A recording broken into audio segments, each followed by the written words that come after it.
आपलं स्पॉटलाइट मराठी या यूट्यूब चॅनलवरती काही तासापूर्वी आपण एका महत्त्वाची अपडेट दिली होती की आज जी आहे ते अहिल्याबाई होळकर कर्जमाफी योजनेची जी काही पहिली यादी होती ती आज प्रदर्शित होणार होती. त्यानुसार यादी जी आहे ती आलेली आहे. आज महाराष्ट्रातील शेतकऱ्यांसाठी अत्यंत महत्त्वाचा अपडेट समोर आलाय. पुण्यश्लोक अहिल्याबाई होळकर शेतकरी कर्जमुक्ती योजनेची पहिली लाभार्थी यादी आज जाहीर होण्याची अपेक्षा होती आणि आज ती झालेली आहे.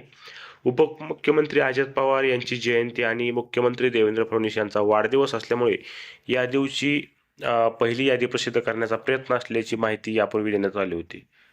मिळालेल्या प्राथमिक माहितीनुसार पहिल्या टप्प्यात मर्यादित संख्येने शेतकऱ्यांची नावे यादीत आली आहेत. जसे की फक्त 553 म्हणजेच की 550 ते 555च्या आसपास फक्त शेतकऱ्यांची नावे जी आहेत ते प्राथमिक माहितीनुसार पहिल्या यादीत आलेली आहेत. ज्या शेतकऱ्यांची नावे अजून आलेली नाहीत त्यांनी अजिबात घाबरून जाऊ नका. ही प्रक्रिया टप्प्याटप्प्याने सुरू असून पुढील याद्याही लवकरच प्रसिद्ध केल्या जाणार आहेत. महत्त्वाची गोष्ट म्हणजे तुमचे नाव यादीत आल्यानंतर ई-के-वाय-सी पूर्ण करणे आवश्यक राहणार आहे. ई-के-वाय-सी न केल्यास कर्जमाफीच्या पुढील प्रक्रियेत अडचणी येऊ शकतात. त्यामुळे आधार कार्ड, मोबाईल नंबर, बँक खाते, कर्ज खाते आणि इतर आवश्यक कागदपत्रे आधीपासूनच तयार ठेवा. राज्य सरकारने या योजनेअंतर्गत पात्र शेतकऱ्यांना 2 लाख रुपयापर्यंत पीक कर्जमाफीची घोषणा केली आहे.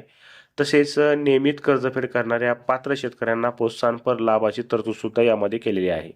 योजनेची अंमलबजावणी टप्प्याटप्प्याने सुरू असून बँकेकडून लाभार्थ्यांचा डेटा पडताळणीचं काम सुरू आहे. म्हणून जरी तुमचे नाव आजच्या यादीत दिसत नसेल तर निराश होऊ नका. पुढील काही दिवसामध्ये जर तुम्ही पात्र असाल तर नवीन याद्या प्रदर्शित होतील आणि त्यामध्ये तुमचे नाव आल्यावर लगेचच ई-के-वाय-सी करा आणि कोणत्याही दलाल किंवा अफवांच्या मागे लागू नका. फक्त अधिकृत माहितीवरच विश्वास ठेवा. आमच्या चॅनलवर आम्ही कर्जमाफीच्या योजनेची प्रत्येक नवीन यादी, ई-के-वाय-सी प्रक्रिया, पात्रता, लाभार्थी यादी कशी पाहायची आणि पैसे खात्यात कधी जमा होतील याची सर्व अपडेट सर्वात आधी देणार आहोत. त्यामुळे व्हिडिओ आवडला असेल तर लाईक करा, शेअर करा आणि आपल्या स्पॉटलाइट मराठी या यूट्यूब चॅनलला सबस्क्राईबसुद्धा नक्की करा. तसेच आपला व्हॉट्सअप ग्रुपसुद्धा आहे, लिंक खाली दिलेली आहे, आपण जॉईन करू शकता. तिथं वेळोवेळी तुम्हाला सगळी माहिती जी आहे ती अपडेट भेटत राहील. धन्यवाद.